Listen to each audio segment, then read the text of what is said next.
Hey everybody, this is Ed from My Figure Universe, and today my guest is Jessi from the Crusher Convo.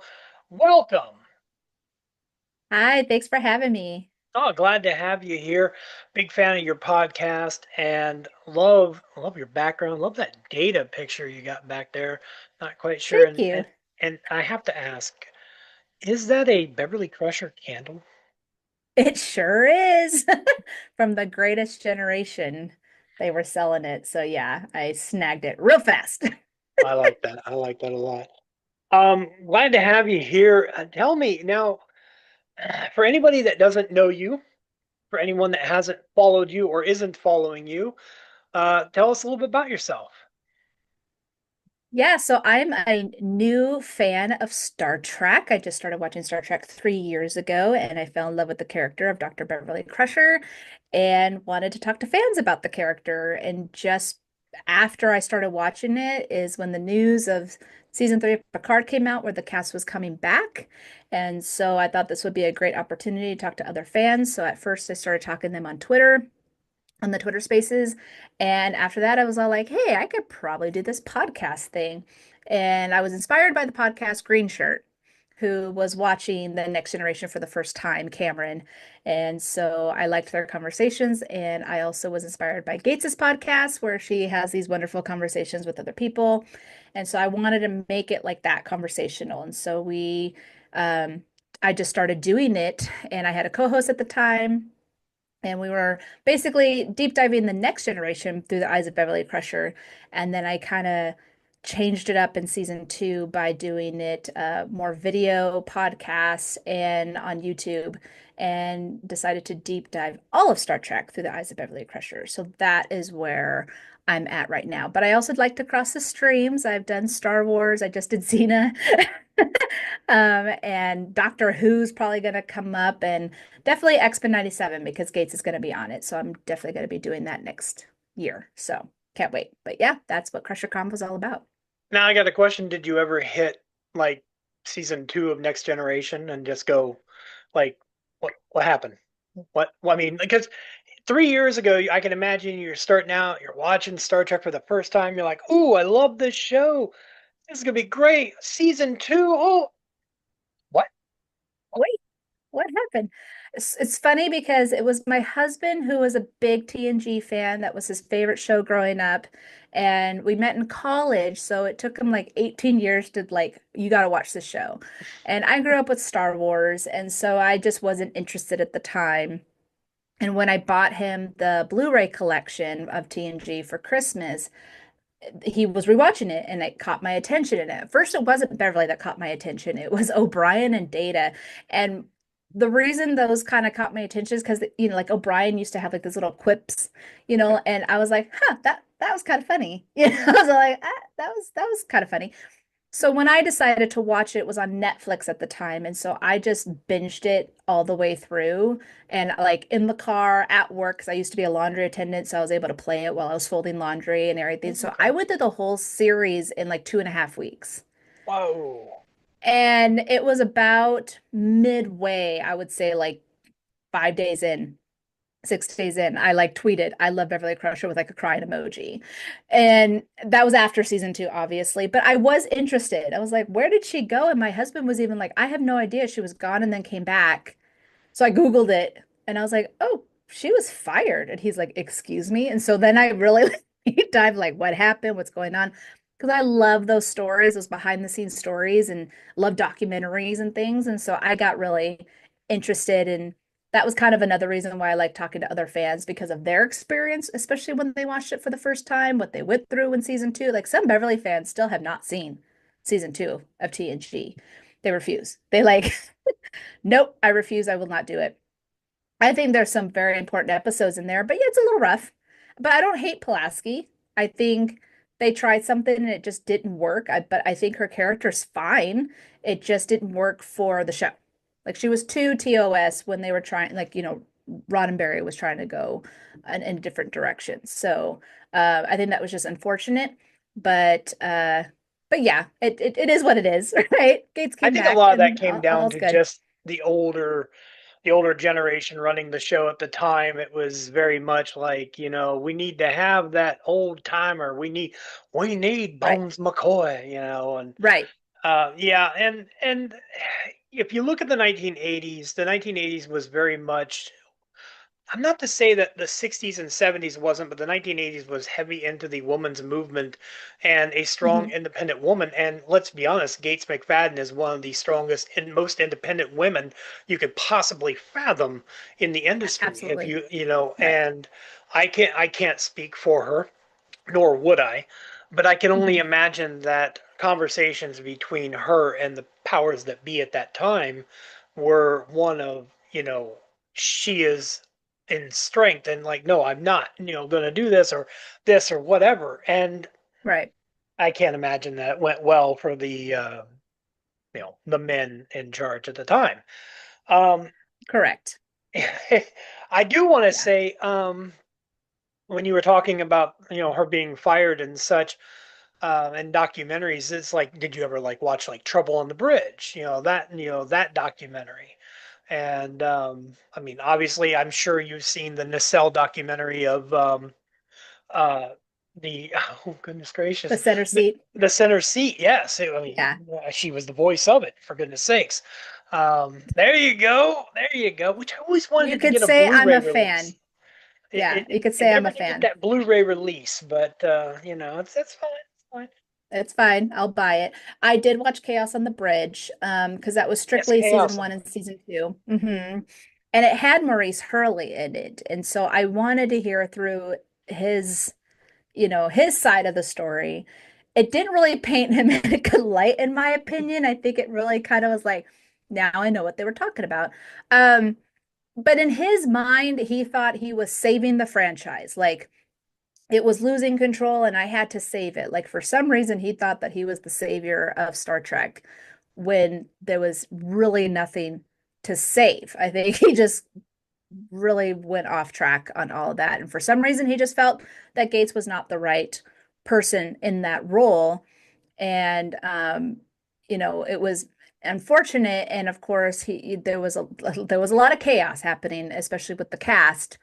I think for me, the part where he admitted that he was going to fire everybody because he just couldn't handle them anymore. And I think that, of course, is what really ended up with his demise of leaving the series and then that that kind of did it for him. Like, okay, now you're going a little too far. Thinking you could just fire everybody and hire new people. Because that's not the direction that they were going with Berman and Roddenberry. So I think he definitely made his own exit at that point. But it brought Gates back. I mean, Gates always says Patrick called and was like, please come back. She's like, okay, sure. And it was like she never left. Like even though they had an extra year under their belt to really get to understand their characters, Gates followed through really, really quick. But it was tough for her because these scripts were meant for Pulaski and they had to rewrite a little bit to kind of make it more Crusher, but it was still not the same character that she had originally played in season one. Well, at least she understood data, and how to say the Correct. word. Um, Right. Yeah. but yeah, Yeah. I really liked it when she came back. I'm a big fan of season three, Mhm. Crusher. I really was. Yeah. I've never liked Pulaski. It's not that I dislike her, but I don't really enjoy season two episodes very much. I like if you were to say what's your favorite season two episode, I'd sit and stare at you blankly as I tried to figure out one. I could easily Hmm. tell you the one I don't like easier than I could tell you one I like. But Shades of Gray, looking at you. But Yeah. yeah, but yeah, it's I love that, and I love that your fandom is pretty well focused, you know, in regards to her character. It could have been a completely different beast if it was the Miles O'Brien, convo, like every Right. episode would be about torture and how are we going to screw up his life this week. But You're right. There's a lot of material though. That's for yeah, sure. there's a few that come to my mind immediately. I was like, ask me my favorite torture of Miles O'Brien. Okay. Right. You know, Yeah. but Poor Um, character. He went through a lot. Indeed. Indeed. But yeah, so now tell us something we don't know about you though. Like like obviously you've touched on the Xena. You like the Xena and other fandoms. Hmm. What's something that would surprise people that, are watching your show, that tune in, that follow you, something that you haven't really focused on, but what's something that would surprise them? Oh gosh. If it not even a Um, fandom, but maybe something you collect. well, I just showed my Xena collection today, so I've already explored that. Um, Gosh, I've talked about Jaws. I have a love for older movies and older television shows because that's what I grew up on. Okay. So I have a huge just love for Lucille Ball, Carol Burnett, and Julie Andrews. Okay. Those were something that I absolutely adored growing up. Victor Victoria is my favorite Julie Andrews movie. I loved Carol Burnett. I remember as a kid because I grew up I was born in 85. So they used to have the Carol Burnett show like playing in the background, and it would be on like at midnight. And I used to sneak out and go turn on the TV and watch it because that was the only time I could see it.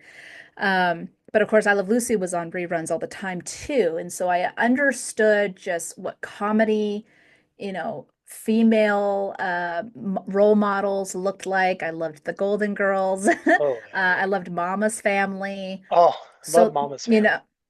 those were just television shows that I grew up on that I just adored. But I mean, even at the time, my mom was very open to a lot of different televisions. Like, I watched Saved by the Bell and I watched, Fresh Prince of Bel-Air or Hanging with Mr. Cooper, Sister Sister. Like, I loved those television shows growing up, TGI Friday night kind of Oh, shows. TGIF, yes. Yeah, the TAGIF. And so those were the things that I absolutely adored. But yeah, those classic television shows, I feel like you can't replicate that. Like there was something special at that time that I don't think that we can get back again. The golden era of TV No. and that's why I think for like movies, I love Jaws. Jaws is my favorite movie. Clue is a close second. Superman, I'm a huge fan of. Um, there's actually Young Frankenstein. I was a Mel Brooks fan, so I've seen Blazing Saddles and Spaceballs and all that, all those good things.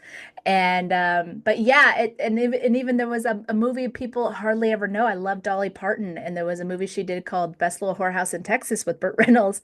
It's the most B movie that you could think of, but it's hilarious to me. Like I could watch it all the time.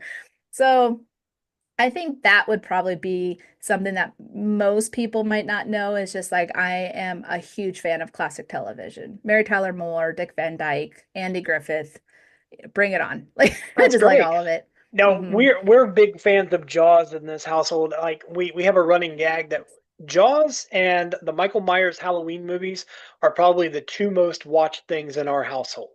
I think it's Nice. because they're always on AMC. So it's like we stop and it's like, okay, we'll just go. We're gonna watch this again.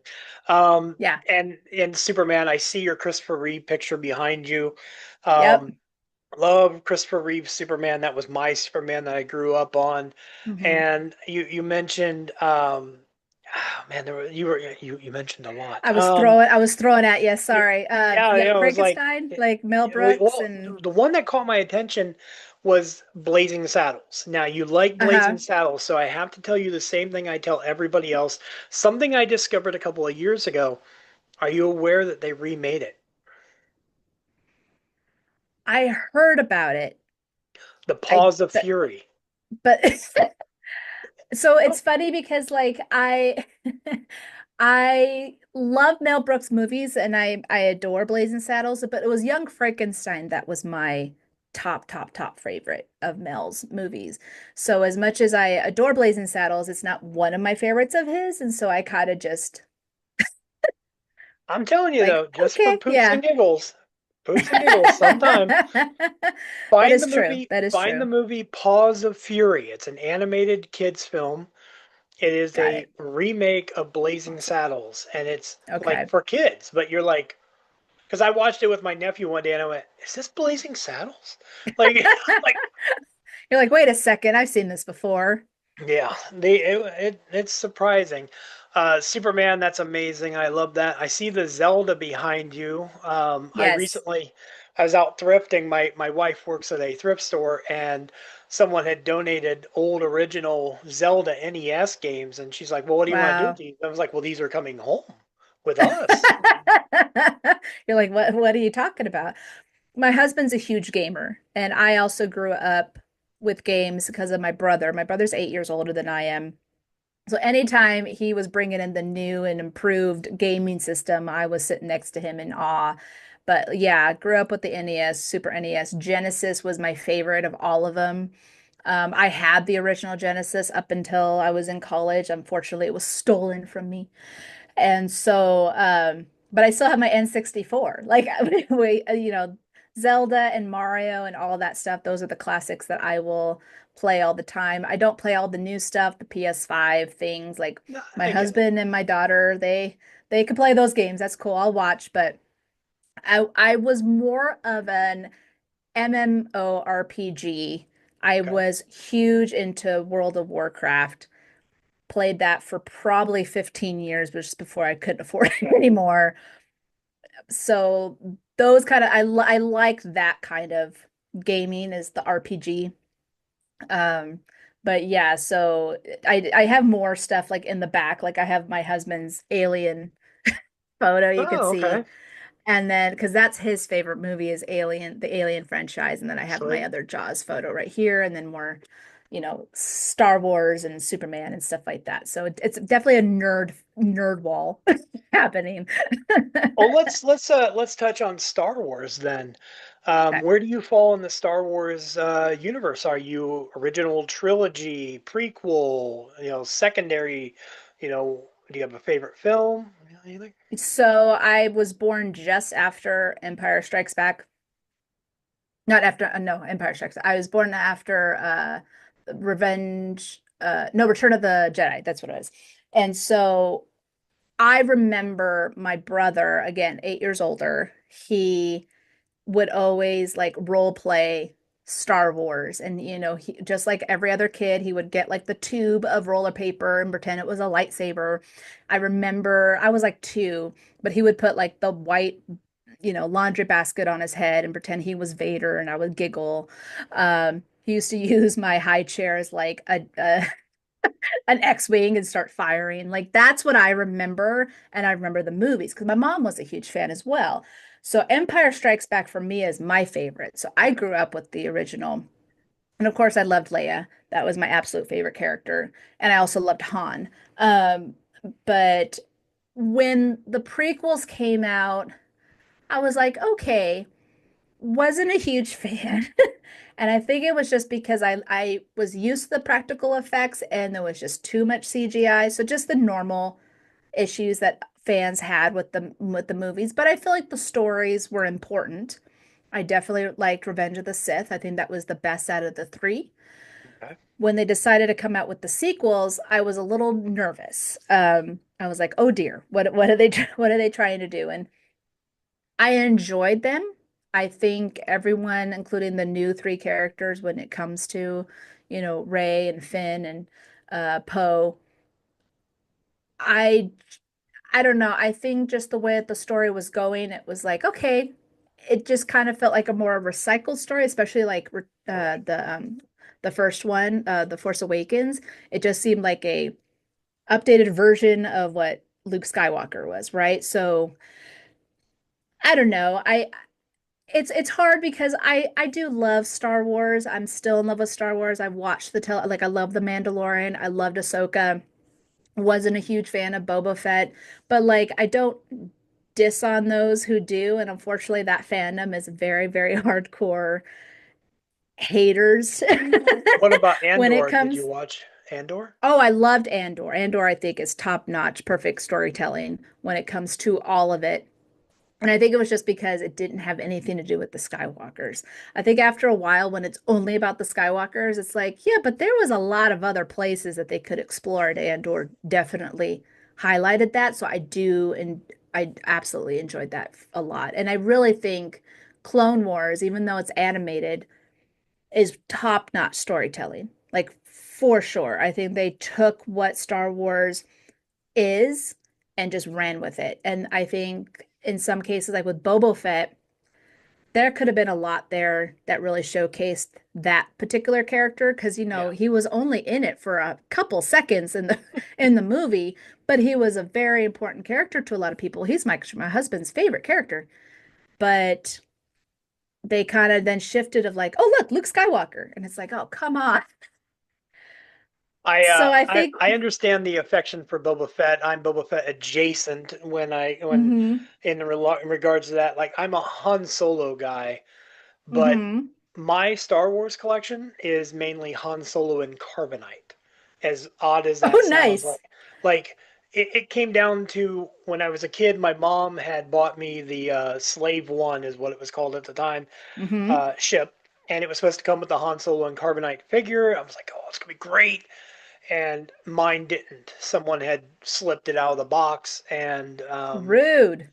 so I never got that. To this day, I still have never gotten the original Han Solo and Carbonite. But Oh, like wow. subsequently, like Power of the Force version, other versions that they put out, the Funko Pop version, whatever. I've added those to the collection. I have one next to my bed that's like this tall, and that's That's my cool. thing. So Mm-hmm. I'm Boba adjacent. Well, that's great. I mean, it's funny because like my husband and I, like I call him Nerf Herder, like that's his nickname. Is he We got scruffy? He is scruffy. Yes, he is. He's a scruffy looking nerf herder. My last car, RIP to the Falcon, that was the Millennium Falcon, and I actually have the Sabak dice that Okay. Han has. That's currently in my car now, and even like my sunshade is of like Obi-Wan and Han and Luke and Chewbacca in the Millennium Falcon. Like I'm still a hardcore fan. I absolutely adore No, this franchise. So, I but then in love the the back, blending. there's yeah, there in the back there's, the Delta, and then there's a Doctor Who TARDIS. I have a X-Files, like, I have a TARDIS on the back of my truck too, and I have a Delta hanging from the rear view mirror. I'm all over the place with stuff too. yeah, I get that. yeah. So I love to, as if my friend Danny says from Comics and we're non-denominational nerds, is how she likes to say it. That's We're not great. just one, we're not just one fandom. I have to remember that one. I have to remember that one. Yeah. I look forward to any conversation that you end up having about Doctor Who. I'm a huge Whovian. Yeah. I didn't get into Doctor Who until 2007. So, but once I did, I was on board. Yeah, I'm a late bloomer. It was funny because I saw David Tennant in Broadchurch, Wow. and I Yes, love absolutely Broadchurch. adored it. Love Broadchurch. And then I know they did the American version that he also did. Did Hmm. not like it as much as Broadchurch, but when I saw that he was the 10th Doctor, I was like, "Ooh, I'm going to give this a chance" because I loved David. And so I went back, kind of missed the ninth Doctor with Chris, and then I just went and saw 10th Doctor, loved it, and then I saw Matt, loved it, and then I saw a little, and then I went back to nine. I was like, okay, I better watch this. And then I saw a little bit of Peter and Jodie before them going into 14 and 15. But there's just something about Doctor Who that it's just a mix of everything. Like I've said, like Wesley is technically the Doctor, right? He's a True. traveler of time and space. There's a way to intertwine. So that's why that little Easter egg we got in Strange New Worlds where the TARDIS is just hanging out on the nacelle of the Enterprise. I was like, right there, right there. Hmm. We could totally have this. But my favorite character of Doctor Who is River Song. Oh, yeah. I grew up with Alex Kingston on ER. And so to see her on Doctor Who and the character she played and the complexity of her character, just of how different and kind of tragic of how Yeah. her timeline is backwards from the Doctor's. was top notch. As much as I love David's doctor, I think the writing for Matt's doctor was amazing. And I just think that overall with the Ponds and River was just the best that they've had. And they haven't really been able to, they've come close, but they haven't really been able to capture that, in my opinion. But I got to meet Alex and I was super stoked. And I get to meet David at the end of this month. And so I'm a little freaking out a little bit about that. But I'm a yeah, little those are jealous. definitely. I'm Um, so excited. The Impossible Astronaut is still my favorite Doctor Who episode of all time, Oh, yeah, that's a good but one. for Yeah. multiple reasons. One, Mm-hmm. I was in Utah when they were filming, and I was about a Ooh, mile away with binoculars watching. So while they were so filming cool. that, doing that. Two, he's sitting on an Edsel at one point in the opening. Fun Mm-hmm. fact, my real name is Edsel Ford. Oh, Yeah, named nice. after that car. Three, Nice. it deals with the moon land or going to the moon, Neil Armstrong and everything else. Mm-hmm. I live in Neil Armstrong's hometown. Oh, cool. You just have these lovely little connections Yeah. to it. So I was like, okay, I'm there, all this. I was like, how could this not be more perfect? But so yeah, love that one. And then I loved Matt Smith. I really did. Don't get me wrong. I Yeah. love Chidi, the newest Doctor. I love Chidi, but I'm hoping for more of that Matt Smith type youthful, like running, crazy, wacky. Mm-hmm. We gotta solve this, and that's Yeah. what I'm hoping for the next Doctor, whoever he or she may be, or Right. they, you know. Right. Mm-hmm. But yeah, I could talk Doctor Who. Absolutely. So you know what? I'm gonna put out a personal invitation when I do my Doctor Who episode. You'll be my guest. I gladly accept. All right. I will come with plenty to say. But Perfect. A Good Man Goes to War is probably my absolute favorite, but I do love Blink because it was so different. oh yeah, So, well, and well, the good man goes to war has one of the best quotes ever, and it's like, um, what is it? I'm paraphrasing when I say like, a good man has many rules and or whatever. You will find out, or I can't remember. It was like you will find out why I have so many rules, and as I need to yes. bone up on my quotes. But yeah, I love that Yeah. one. And Yeah. but yeah, Blink is like anytime it's like, oh, I want to start watching Doctor Who. Where should I start? Blink. Hmm. Just go Blink. there. Yeah, for sure. People have asked me that as being a new fan of Star Trek. They're like, what would be a good episode for people to start? And I say cause and effect. Yeah, okay. Oh yeah. Well, For yeah. sure. Three. The answer I is mean, three. I mean that the fact that with cause and effect, like yes, Beverly Crusher saved the day, but it was an overall story with all the characters, and who doesn't like a good Groundhog Day episode, right? As if you can do it right, then it's something that really intrigues people. So, not as much technobabble too, because I think if you do too much technobabble on their first run, they're just gonna like glaze over and Yeah. forget about it. We want it subtle. We want to bring it in as definitely not Sub Rosa. As much as I advocate for Sub Rosa, not an episode to give to people for their first run of Star Trek. Probably not unless they're really Unless they're an weird. Anne Rice fan. Yes. Yeah. Well, not to say that Anne Rice fans are weird. I don't want to alienate anyone. I have a couple of No. her books sitting over here looking at me, um, but yeah, no, I get what you're saying. Yeah, man, but yeah, I think if I had to tell somebody where to start with Star Trek, I would probably go with season three. It's multiple phases. Season two of TOS, season Hmm. three of TNG, season three of DS9, with the exception of adding the last episode of season two of DS9 to start with the Hmm. Shembadar. Voyager, the whole thing. I love Voyager. I won't. I can't knock Voyager. Right. Um, and Discovery, to a varying degree. I mean, Discovery was kind of all over the place with season one and two. I'm not a big fan of, but there are highlights. But Hmm. usually it's like just go ahead and go to three. You don't Yeah. need the backstory. Um, but yeah, it's a fun thing to play.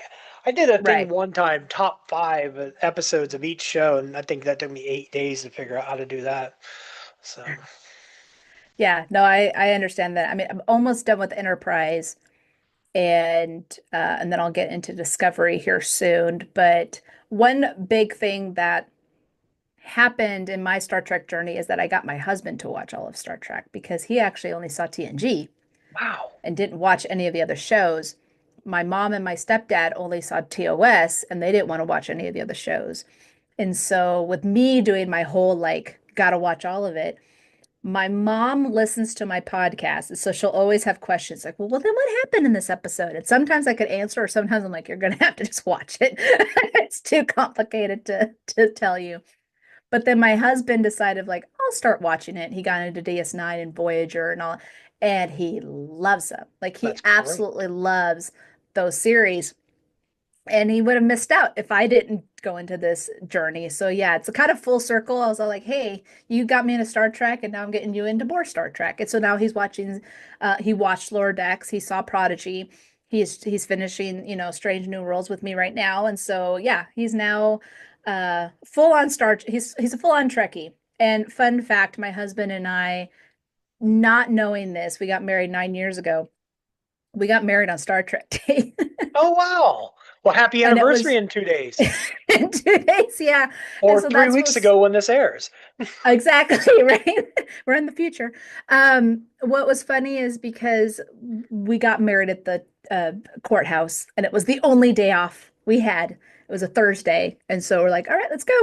And it just so happened to be September 8th, so it was kismet for That's great. us. I Yeah, found a way to work Star Trek into my wedding with my wife. We just celebrated 7 years a couple weeks ago, and nice, like I wore the black and silver Section 31 Delta that was from cool. Discovery. I wore that on my vest, and then I had Vic Fontaine music playing during our reception. The whole thing was Vic Cool. Fontaine, but nobody knew. Nobody caught on. But I'm sitting there going, Yeah, yeah, I was like, I know what's going on here, But right. everybody's like, oh, so classic. I was like, yes, I like the classics. But Yeah, so it's funny because when we thought of like actually doing a wedding, it was going to be very Star Wars heavy. Like the cake would be have like the Millennium Falcon on it, or Han and Leia and all that stuff. But then we're just like, you know what? We'll just go to a courthouse and just get it done. But he did wear a Space Invaders tie. That was that awesome. was his way of sneaking in some Is it nerdism black and white? it is. I have that tie. Yeah. Yeah, still has it. I should look for my photo of our wedding, and he's wearing his Space Invaders tie. So I was like, The there you man has go. good Got it. taste. He does his best. Yeah. So kind of wish I had something that I could wear that was reminiscent to Star Wars, but I didn't have anything at the time. So, but it's fine. It's fine. Well, I was gonna say And we got married on if Star Wars Day, Star Trek Day. So yeah, yeah. I there mean, you go. and the whole world celebrates your anniversary. You can't beat that. I can't beat that. And I know when the anniversary is because we got married on the 50th. No. Well, there you go. So, So ten, so so 10 years this week. it will be Oh it'll no, be next nine year. Next year. next Next year. year. Next year. Yep. I'm all ready So for the 60th. What can I say? everybody is. We're getting geared up for it. So yeah, but I remember I was all like, oh, so when it's our 10, it's the 60th. If it's our 20th, it's the 70th. Yeah. So easy to That's remember great. on my end. Yeah. That is great. I want to ask you a couple more questions. I'm going to ask you one last barrage of questions before I let you go. I don't want to keep you here all day because you want to start talking TARDISes and Millennium We'll go Falcons, and off I'm the going to be path. Yeah. yeah, I'm going to be like I'm going to be here all day long, and people are like, isn't this a Star Trek? Anyways, um, but so you've watched all these, you're getting caught up on the shows, you've watched the movies, and so on and so forth. Take Beverly Crusher and O'Brien out of the equation here, and what would be your favorite movie and character Of all of Star Trek, of all of or them? just of all of them? Of all of them.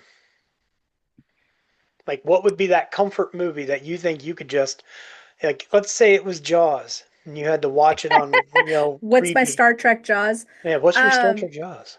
yeah, gosh, I honestly, I think I could watch, um, I love Picard. And so I think any of the TNG, like Best of Both Worlds, the Borg stuff. I mean, as much as the Borg got overused a little bit too much later on, First Contact, I feel, is definitely something that I could watch over and over again and quote it. Um, but I really love Janeway. So I think like even her powerful episodes in Voyager, I can't think of the names of them, but when she's like those micro things going around Oh, the ship and she Macrocosm. yes, I could watch that all the time. Or even just like Bride of Chaotica was hilarious and she It was is. hilarious. It is. So as much as it's a silly holodeck episode, I'm all like Kate stole the show with just her eye rolls and her like gasps and just her mannerisms. I could watch that all the time. So I think those would probably be something that sticks out for me. That's a great answer. That's a great answer. I truly appreciate your time and coming on here to tell everybody about you and your podcast. But where can we, if, well, pretend I don't know where to follow you. Where can people find you and where can they follow you and, everything else?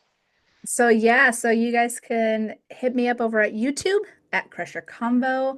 That is where I have all of my episodes. And if you want to follow me on the socials, I am on Instagram, Threads, and Blue Sky. So at the same handle at Crusher Convo. Hit me up, join the conversation. I like to say, crush the conversation with me. You can even submit a penny for your thoughts, which you have done, Ed, and I will air it live on my show just of your thoughts of whatever the topic I'm doing that week. But yeah, follow me there. Awesome. Everybody, come on, let's boost that signal. Go follow Jessi over at the Crusher Convo. I know that you're trying to get to a certain number because you've got a Yep. giveaway that you would like to do. Do you want to tell Yeah. everybody about that? Sure. So once I get to 1,000 followers on Instagram, because they changed their rules, and so I can't do lives anymore until I get to 1,000 followers, and 1,000 subscribers on YouTube, I will be doing a giveaway of a Gates McFadden autograph of a once in a lifetime photo that I took personally in the 2023 TNG reunion at STLV of Gates, and she signed it this last time. So that will be my giveaway once I hit 1,000 followers and subscribers on YouTube and Instagram. So I can't wait for that. That's awesome. I really hope you get that number. I'd like to see that giveaway go out to someone that's going to Yeah, love it and have it hanging on their wall in the back like you have yeah. that Christopher Reeve. You know? I know, yeah, I know. It's the wall keeps going. There's more on the other end. Yeah, But yeah, I can't wait. I really want to, share the love of Beverly Crusher and Gates McFadden any way I can. So that's great. That is great.